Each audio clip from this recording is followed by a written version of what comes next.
dia, boa tarde, boa noite, querido irmão, tudo bom? Como você está?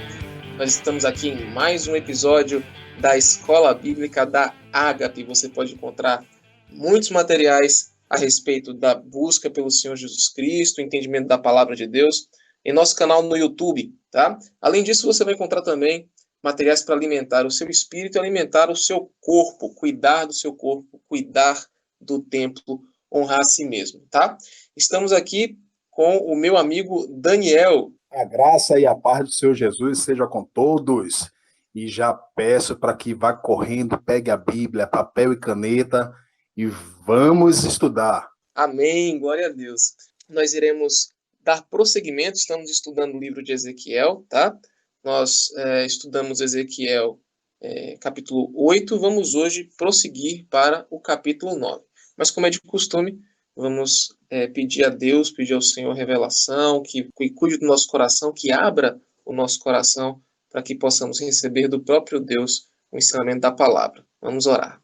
Senhor, graça e glória te dou, Pai. Obrigado por mais esse momento de ensinamento, Deus, em nome do Senhor Jesus. Espírito Santo de Deus, Pai, te peço que em nome de Jesus, que a gente possa estar absorvendo tudo aquilo que o Senhor tem a trazer para nós, Deus, em nome do Senhor Jesus. Muito obrigado por esse momento que o Senhor separou, Deus, para nós. Em nome do Senhor Jesus, amém. Amém, amém, amém. Então vamos lá, nós estudamos o capítulo 8, né, de Ezequiel, a gente inclusive incentiva a todos a ler todo o livro, mas fomos direcionados, né, pelo pastor e mestre Guilherme, de maneira muito linda. A gente está vendo cada capítulo, estudando cada detalhe, levando em consideração a profundidade, né, da palavra de Deus. Então, vamos ler aqui o capítulo 9, a gente entender do que a gente vai estudar e o que o Senhor pode ministrar na nossa vida, tá? O capítulo 8, ele trouxe a mensagem, né, de Deus mostrando para o profeta Ezequiel o que estava acontecendo no templo de Deus, e Deus cada vez mais mostrando o que acontecia no templo de Deus. Então, em Ezequiel 9, aparece o seguinte, vamos começar lendo do verso 1 e da sequência. Então, o ouvi clamar em alta voz. Isso é Ezequiel dizendo que ouviu a Deus clamar em alta voz. Tragam aqui os guardas da cidade, cada um com uma arma na mão. E vi 6 homens que vinham da porta superior, que está voltada para o norte, cada um com uma arma mortal na mão. Com eles estava um homem vestido de linho e que tinha um estojo de escrevente à cintura. Eles entraram e se puseram ao lado do altar de bronze. Então, a glória do Deus de Israel subiu de cima do querubim onde havia estado e se moveu para a entrada do templo.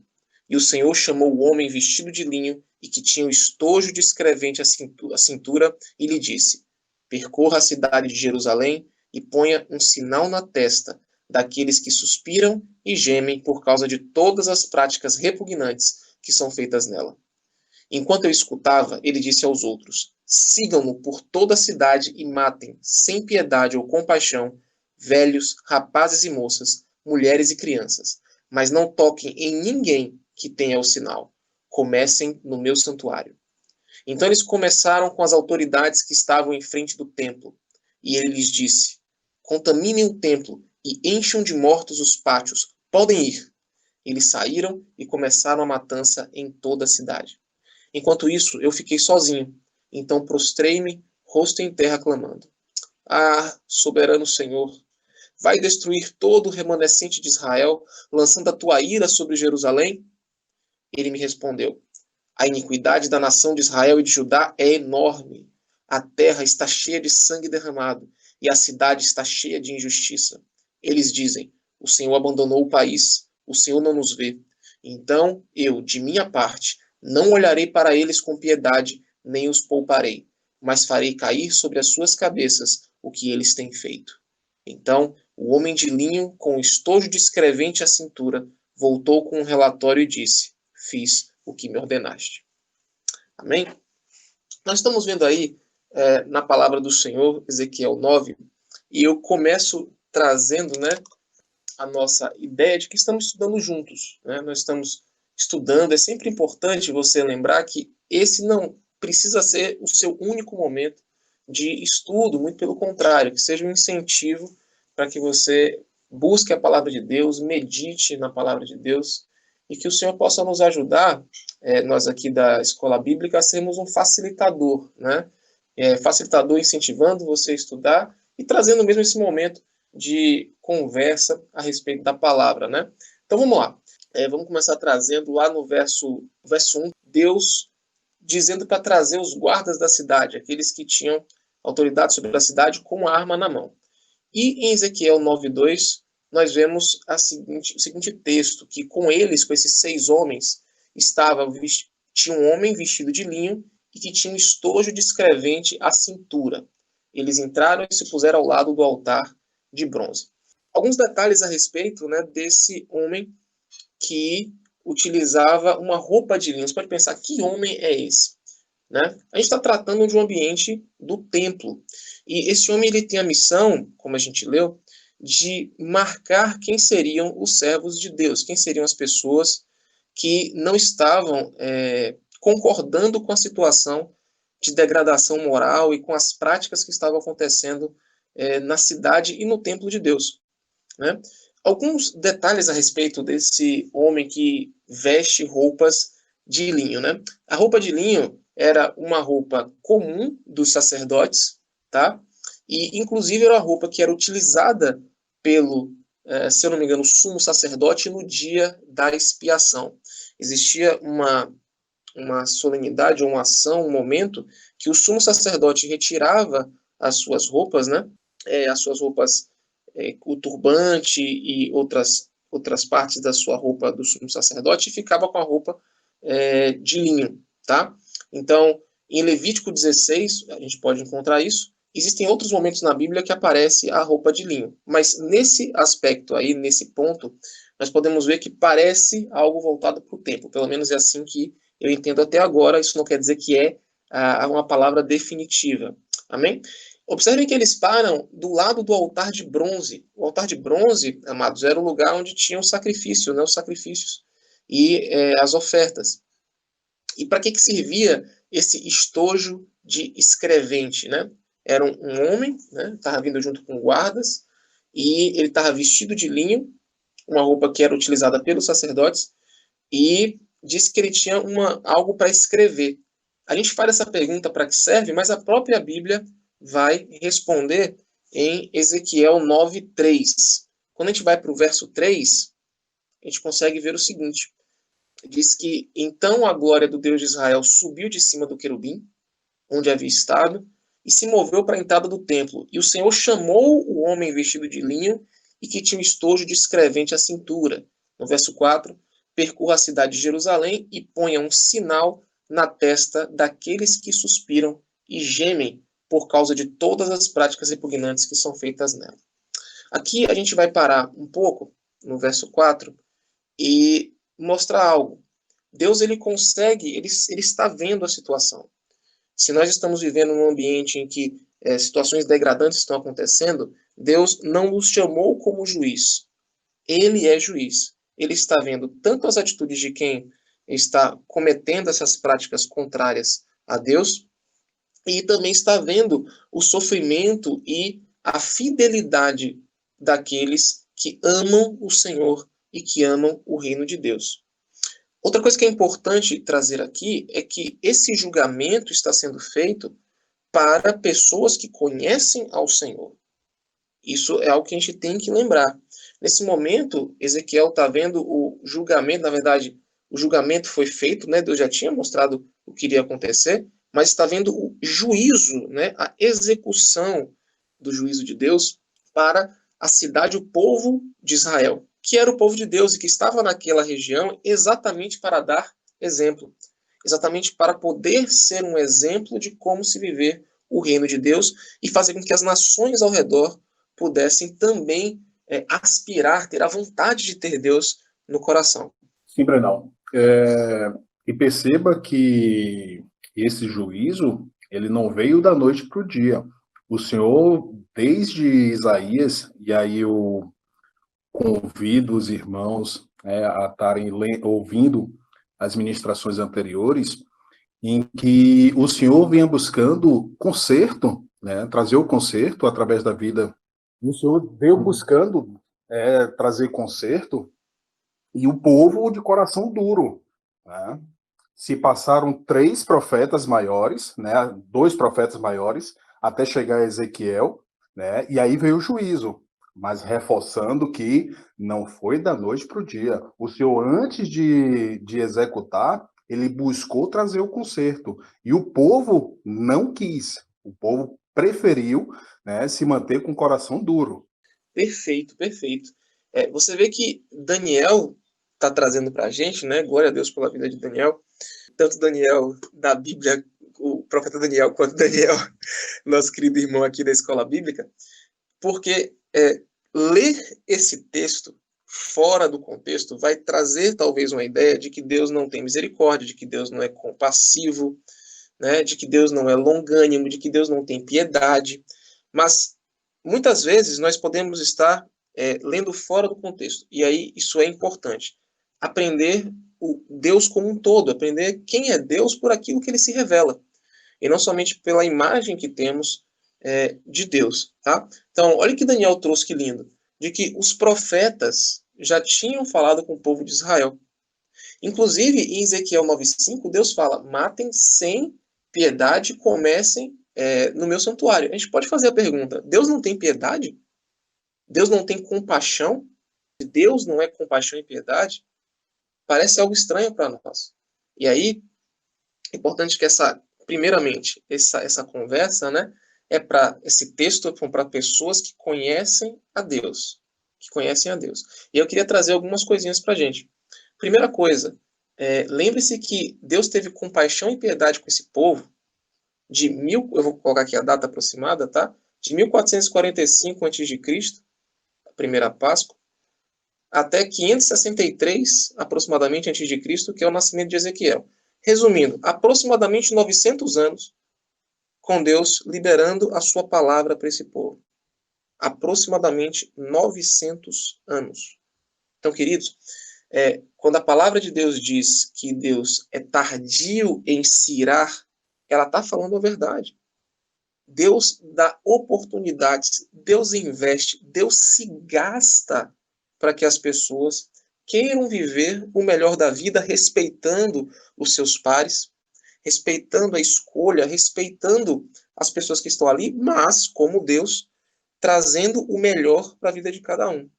E Deus espera pelo menos 900 anos, segundo as datas que eu fui pesquisar, até trazer esse juízo sobre o povo, tá? Então, o segundo ponto que é interessante é o julgamento leva em consideração os recursos que temos. Como assim? Deus está julgando o seu povo, o povo de Israel. E, inclusive, ele diz: comece no meu templo. Comece no meu templo, comece no meu santuário. Isso é muito importante para nós que amamos a Deus e que nos entendemos como servos de Deus. Os primeiros a serem julgados somos nós. Quando a gente lê a palavra de Deus, que a gente tem essa sensação da palavra julgando o pecado que é em nós, e a gente vai ter a escolha de se apegar ao pecado ou de se apegar a Deus. Qual a escolha de se apegar a Deus? O Senhor, ele trouxe, né, na palavra dele, trouxe por meio de Jesus também o sacrifício que nos dá paz. Quando a gente recebe Jesus Cristo e o sacrifício do Senhor Jesus pela nossa vida, nós estamos declarando de que sim, cometemos pecado, mas que nós não queremos essa vida de pecado. E aí Deus traz a realidade da nova aliança, dizendo: eu colocarei a minha lei no seu coração. Se você não tem condições, eu vou trazer para você, eu vou enviar a você o Espírito Santo, ele vai ser um amigo, um ajudador, e a lei de Deus vai estar escrita no seu coração. Você vai conseguir servir a Deus com fidelidade, servir e viver essa vida plena de Deus. Então notem que Deus é aquele que traz o julgamento e traz também o caminho, e ele é sim tardio em irar-se. Dizer que Deus é tardio em irar-se não é dizer que ele não se ira. Então, às vezes, a gente não tem essa visão, a gente tem a dificuldade de ver o Deus que julga, mas é um Deus que julga o pecado. Amém? E o próprio Jesus veio fazer isso à Terra. Né? Em Lucas 12, 48, a palavra de Deus diz assim, que a quem muito é dado, muito será cobrado. Por que eu estou trazendo isso? Porque o julgamento começa na casa de Deus. O julgamento começa conosco que estamos estudando a palavra. O julgamento de Deus, na verdade, sobre o pecado tem que começar nas nossas vidas, né? Muitas vezes nós podemos estar pensando em julgar as pessoas que estão fora da igreja ou que estão fora do nosso vínculo familiar. A gente está pensando em julgar pessoas, não julgar o pecado que pode estar conosco. Quando eu falo conosco, que estamos praticando. Amém? E Deus deixa claro, começa no meu santuário. Começa com aqueles que me adoram. Começa com aqueles que me servem. Amém?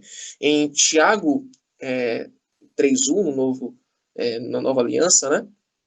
A segunda aliança, como a gente tem tratado aqui na escola bíblica, tem escrito assim, Tiago, capítulo 3, verso 1. Meus irmãos, muitos de vós não sejam mestres, sabendo que receberemos mais duro juízo. Olha só, essa palavra está dizendo que se você vai ensinar, você vai receber mais duro juízo. E não é dizendo para que você não ensine, não. É porque se você vai ensinar, você tem recurso para ensinar. Deus te ensinou para que você ensinasse. Então, a vida de Deus, ela caminha junto com responsabilidade. Nós recebemos vida sim, Deus é amoroso sim, Jesus é amoroso, queridos. Jesus, ele morreu em nosso lugar para nos permitir ter vida eterna, mas isso vem junto com uma responsabilidade. O recurso é dado, mas Deus nos deu para servir as pessoas e ele vai cobrar isso. Amém? Aí observamos que Deus começa pelas autoridades e pela sua cidade.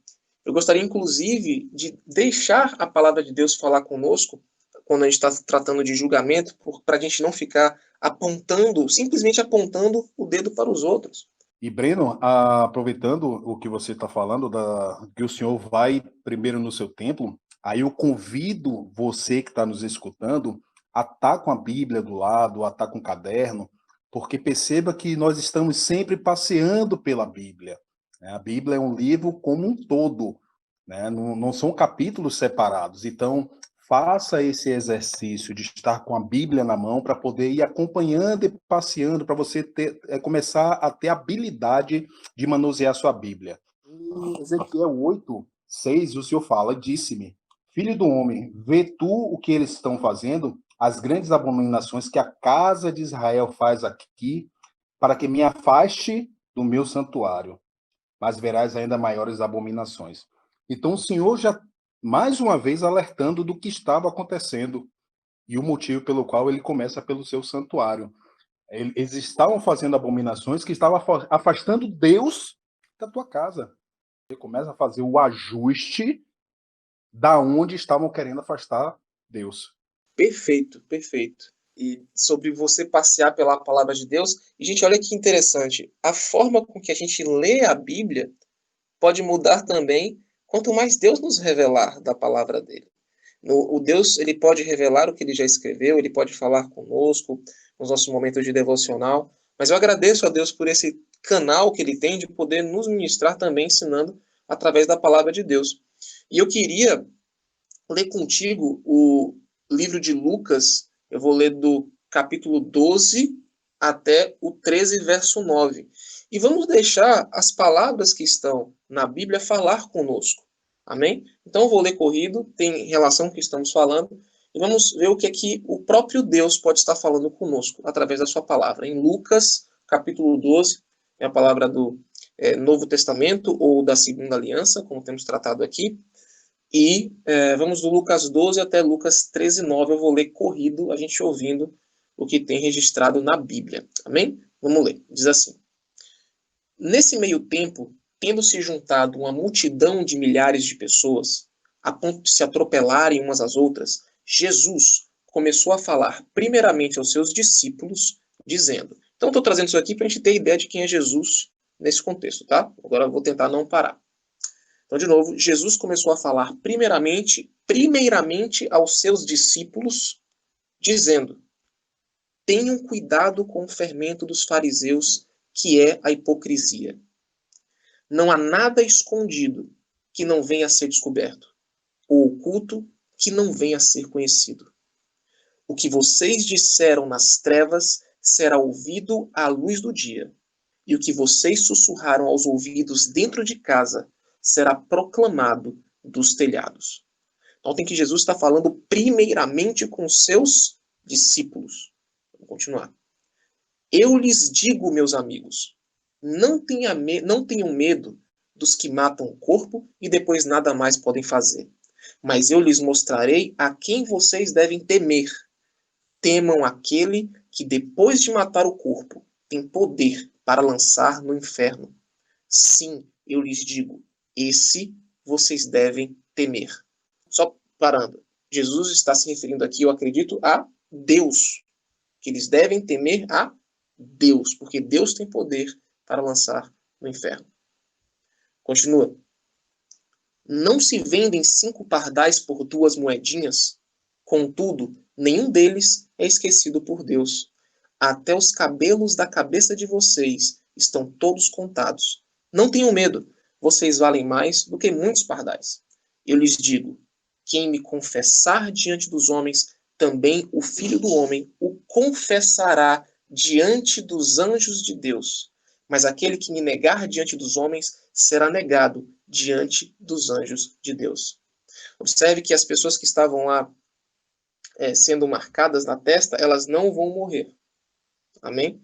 E os guardas da cidade não vão tocar nelas. Vamos prosseguir. Estou em Lucas 12:10.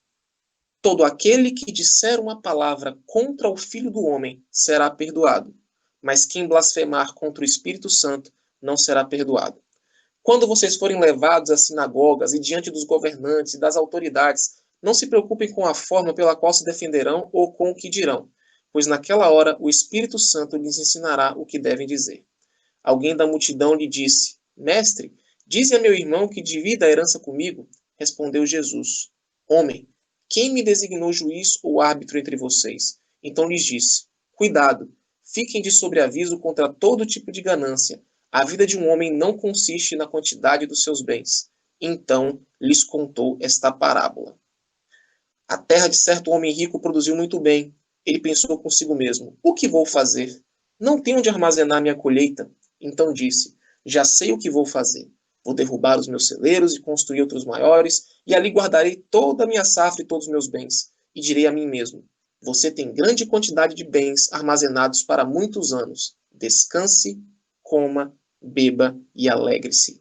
Contudo, Deus lhe disse, insensato, esta mesma noite a sua vida lhe será exigida. Então quem ficará com o que você preparou? Assim acontece com quem guarda para si riquezas, mas não é rico para com Deus. Dirigindo-se aos seus discípulos, Jesus acrescentou, portanto eu lhes digo, não se preocupe com as suas próprias vidas quanto ao que comer, nem com seus próprios corpos quanto ao que vestir.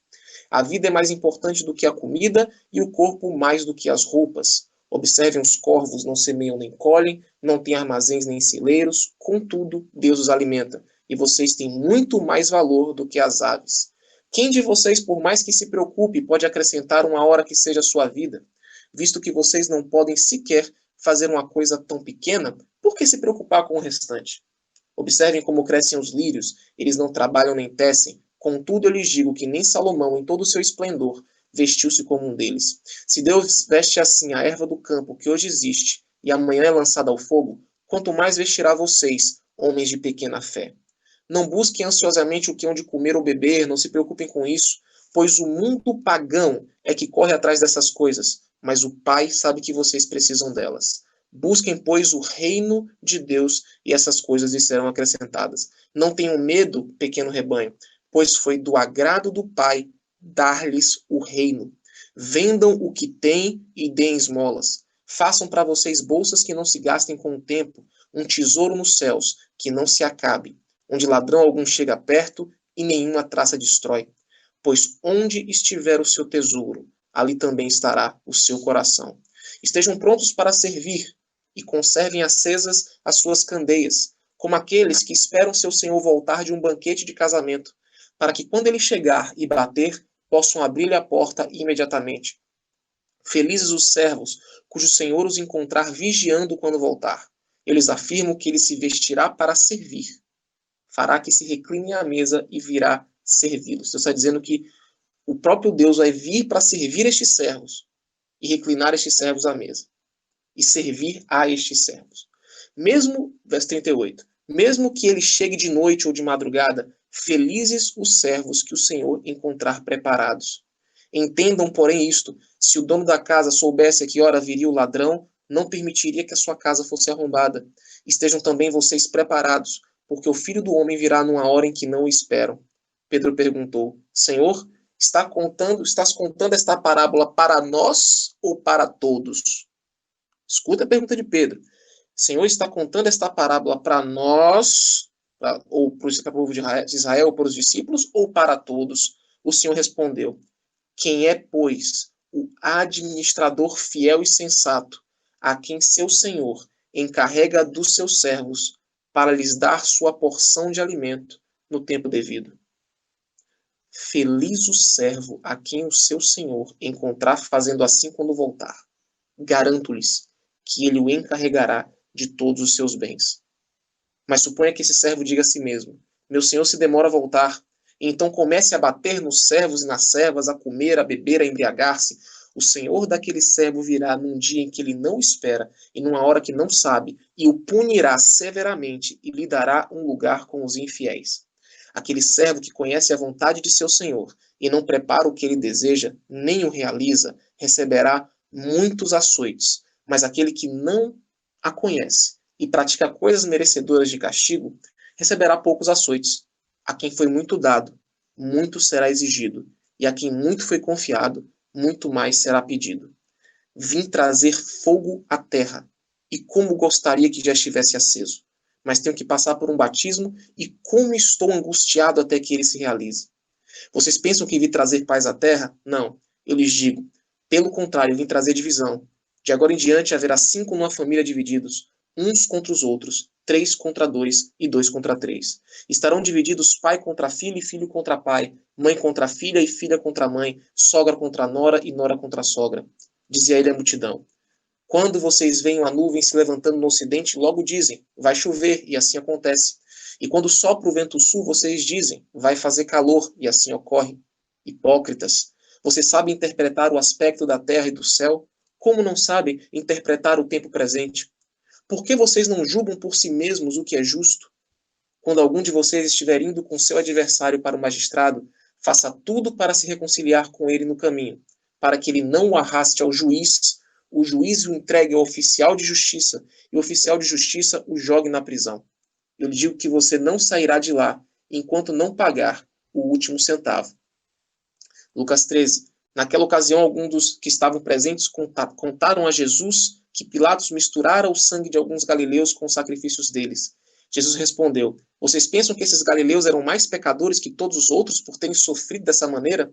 Eu lhes digo que não. Mas se não se arrependerem, todos vocês também perecerão. Ou vocês pensam que aqueles 18 que morreram quando caiu sobre eles a torre de Siloé eram mais culpados do que todos os outros habitantes de Jerusalém? Eu lhes digo que não. Mas se não se arrependerem, todos vocês também perecerão. Então contou esta parábola. Um homem tinha uma figueira plantada em sua vinha. Foi procurar fruto nela e não achou nenhum. Por isso disse ao que cuidava da vinha: já faz 3 anos que venho procurar fruto nesta figueira e não acho. Corte-a. Por que deixá-la inutilizar a terra? Respondeu o homem: Senhor, deixa por mais 1 ano, e eu cavarei ao redor dela e a adubarei. Se der fruto no que vem, muito bem. Se não, corte-a. É um texto longo, mas é Jesus falando. Então, se você possa ouvir esse texto, ou mesmo meditar nesse texto na sua casa, no seu lar. E por que a gente está fazendo isso? Note alguns detalhes de Lucas 12 até 13:9, que são detalhes que aparecem também, são informações que aparecem no texto de Ezequiel 9. A primeira, Deus tratando com os seus discípulos, com aqueles que já têm recebido algo de Deus. O julgamento, ele se inicia com aqueles que têm mais, ele dizendo aqui: muito é dado, muito será cobrado. Meus irmãos, nós recebemos muito. Nós recebemos a salvação, em Cristo Jesus. Nós somos os responsáveis, entenda, nós recebemos por amor, foi o amor do Senhor. Nós somos apaixonados por Jesus. Nós recebemos da compaixão do Senhor, nós só recebemos o presente de Deus porque Deus foi compassivo, porque Deus foi piedoso e porque Deus foi misericordioso. Lembre-se que a salvação em Jesus Cristo veio porque Ele morreu pelos nossos pecados. Uma vez que nós recebemos a salvação em Cristo Jesus e recebemos a riqueza da presença e do relacionamento com o Espírito Santo, Deus não fez isso para nada. Deus não fez isso para que a gente vivesse de maneira irresponsável. O Senhor é um Deus que é piedoso, compassivo, misericordioso, que investe, que transforma, tira a gente do lodo, tira a gente de uma vida conturbada e nos chama de príncipes para vivermos como príncipes.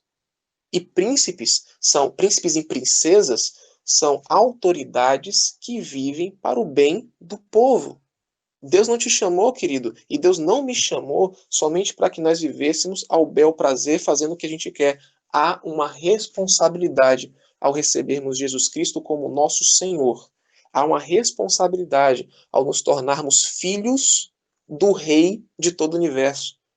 A responsabilidade de a gente conseguir viver uma vida santa, uma vida em santidade através de Jesus, se arrependendo. O Senhor fala, se vocês não se arrependerem, vai cair sobre vocês também.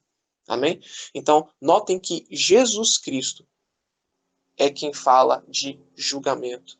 Não sou eu que estou falando de julgamento, de juízo. O próprio Senhor Jesus. Então, que a gente venha não a se afastar do amor do Senhor, não a se afastar da paixão que temos por Deus, mas entender e termos a maturidade de entender a responsabilidade que caminha junto com esse amor.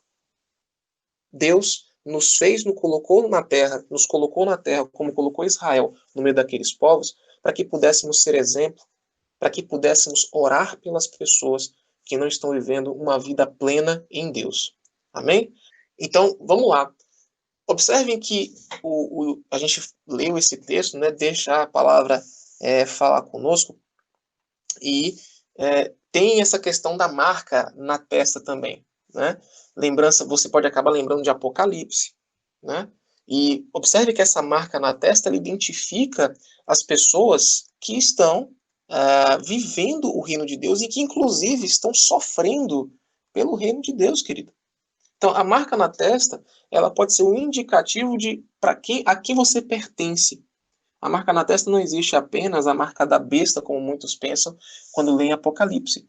Mas antes, inclusive no próprio livro de Apocalipse, existe Deus, eu vou deixar você com esse gostinho, Deus dizendo para um dos seus servos lá, para marcar, para não trazer o juízo a algumas partes da terra, enquanto isso relacionado com os servos dele que tinham marcas na testa. Então, a marca na testa pode ser um indicativo de a quem você pertence.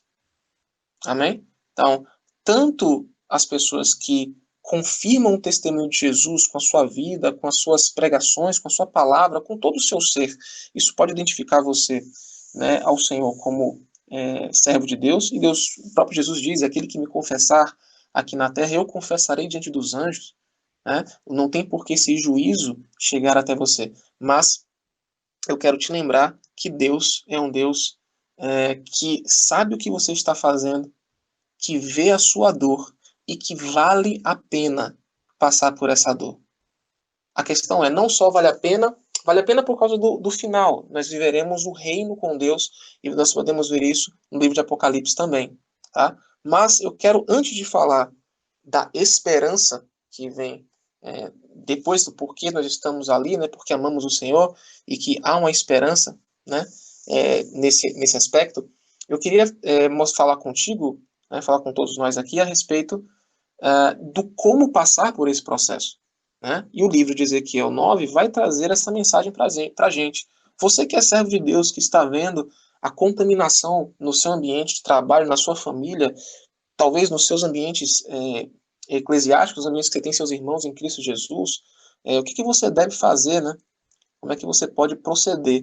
E aí, nós lemos no Ezequiel capítulo 9, quando a gente vai para o verso 8, né? Depois que Deus diz no 7, e Deus lhes disse: contaminem o templo, encham de mortos os pátios, podem ir. Eles saíram e começaram a matança em toda a cidade. Que aqui tem logo embaixo. Aí diz Ezequiel falando: enquanto isso, eu fiquei sozinho.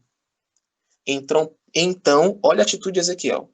Prostrei-me, rosto em terra, clamando: ah, soberano Senhor, vais destruir todo o remanescente de Israel, lançando a tua ira sobre Jerusalém?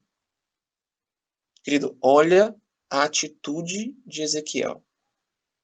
Ezequiel, ele intercede a Deus para que não faça aquilo com as pessoas daquela nação. Ezequiel intercede, é o coração intercessor. Moisés fez o mesmo. Moisés, quando Deus diz para Moisés assim: Moisés, eu vou executar algo sobre todo o povo e vou começar uma nação com você. Moisés vai e intercede, fala ao Senhor. E Moisés intercede pelo povo. Observe que a intercessão é importante. A gente entender que muitas vezes as pessoas que estão ali, elas serão salvas, ou elas podem ser alcançadas, ou elas podem ter até mais tempo de arrependimento, talvez. Isso talvez é porque eu não tenho a certeza, tá? Através da nossa intercessão. Pedir a Deus, né, ô Senhor, não destrua essas pessoas. Deus pode responder, né? Inclusive Deus responde a Ezequiel. Deus responde: a iniquidade da nação de Israel e de Judá é enorme, no verso 9, né? E Deus diz: olha, eles dizem que eu abandonei o país e que abandonei e que eu não estou vendo. Por isso, então eu da minha parte, eu vou julgar, né? Talvez usando o que eles estão falando, eu não olharei para eles com piedade nem os pouparei, mas farei cair sobre suas cabeças o que eles têm feito. Então, observe que a ação do profeta é uma ação intercessória, que a gente possa ter essa ação intercessória também. Deus é um Deus apto a ouvir o nosso clamor. Deus é um Deus apto a ouvir as nossas orações, e Deus, inclusive, é um Deus apto a mudar a sentença. Lembre-se que Deus mudou a sentença de Nínive, quando as pessoas de Nínive se arrependeram depois da pregação de Jonas. Lembre-se que Deus muda a sentença do pecado. Lembre-se que o próprio Jesus intercedeu por nós, para que Deus nos livrasse do mal. Jesus disse: não tira-lhes do mundo, mas livra-lhes do mal. O Senhor intercedeu por nós. Lembre-se que Moisés intercedeu pelo povo. Então, querido, ao ver uma situação de calamidade moral, uma situação que desagrada o coração de Deus, mesmo Deus sendo Deus tardio em se irar, mesmo Deus sendo um Deus justo, mesmo Deus sendo um Deus que vai purificar, a gente vai ver isso no próximo capítulo, a purificação que Deus vai fazer, mesmo o Senhor sendo um Deus reto, ele é apto a ouvir o nosso clamor. Amém? Então, o nosso clamor pode ser a resposta e pode ter relação com a salvação de pessoas que ainda não conhecem a Deus e de pessoas que conhecem a Deus, porque vamos ser honestos, essa palavra que está sendo dada aí para nós agora em Ezequiel 9 não trata de juízo de pessoas fora do ambiente servos de Deus. Esse juízo que está trazendo aí, essa palavra até é uma palavra de juízo para Israel. Sim, é possível as pessoas terem um entendimento de que vai ter um juízo para toda a terra, perfeito, e né, fazer essa extrapolação, essa generalização do conceito de juízo. Mas observem que Deus, pelo menos na palavra do profeta aí, ele fala o termo Jerusalém, tá? E fala do seu povo, de julgar o seu povo, porque o seu povo tem recurso, recebeu de Deus algo e deveria estar vivendo uma vida diferente. Então, eu vou encerrar aqui a minha fala de hoje conosco, incentivando vocês a ler Ezequiel 10 e 11, porque a história não para no 9, ela não começou no 9, ela não para no 9, tá? Inclusive ela nem começa no 8, né? Mas que você tenha isso para que você veja o final da história, você não acredite que o final é o juízo de Deus, tá? Deus, ele não abre mão do seu plano, ele não abre mão de fazer a humanidade viver uma vida santa, pura, uma vida plena, tá? E quando nós escolhemos o caminho de Deus, mesmo sem capacidade de viver uma vida santa, Deus nos capacita através do Espírito Santo, através do nosso arrependimento. Deus ele não despreza um coração contrito, que pede ajuda a Ele. Mas se nós dissermos, não, eu não quero Deus na minha vida, eu quero isso mesmo, e não me interessa quem é Deus, lembre-se da palavra de Jesus, que lemos em Lucas, que nos chama de administradores. O administrador, Daniel entende isso muito mais do que eu, não necessariamente é o dono do negócio. O administrador é aquele que está ali servindo ao dono do negócio ou servindo ao reino, no nosso caso. O dono da terra sempre será o Senhor Jesus. Amém? Amém, Breno. Que o Senhor continue te capacitando, meu amigo. Eu creio que todos que estão escutando aqui estão tendo assim um entendimento, estão adquirindo intimidade com o Senhor, porque estão entendendo o que o Senhor tá trazendo dia após dia. Eu creio que tem muitos aqui que não tinham ainda a intimidade de estar passeando pela Bíblia, e eu creio que o Senhor está trazendo algumas revelações. Eu creio que, em nome de Jesus, você que estava tendo dificuldade para poder entender a Bíblia, através, né, da escola bíblica, você vai começar a ter mais entendimento. Eu creio. E vamos orar. Senhor Deus, graça e glória te dou, Pai. Muito obrigado, Deus, por mais uma ministração, por mais uma aula, Deus, que o Senhor trouxe aos nossos corações. E que esta aula que veio do trono, Deus, que alcance muitos corações, que quebre as correntes, Deus, que traga entendimento em nome do Senhor Jesus, Pai amado, para que a gente venha a seguir nossa vida com retidão ao Senhor, Deus, para que a gente não venha a buscar outros meios, Deus, de encontrar a Ti, porque já está aqui na palavra, a Bíblia, Deus, a Bíblia que o Senhor trouxe para nós, ela está clara, não precisamos de outro meio a não ser a Bíblia e pedir ao Senhor que traga entendimento. Muito obrigado, Senhor. Amém.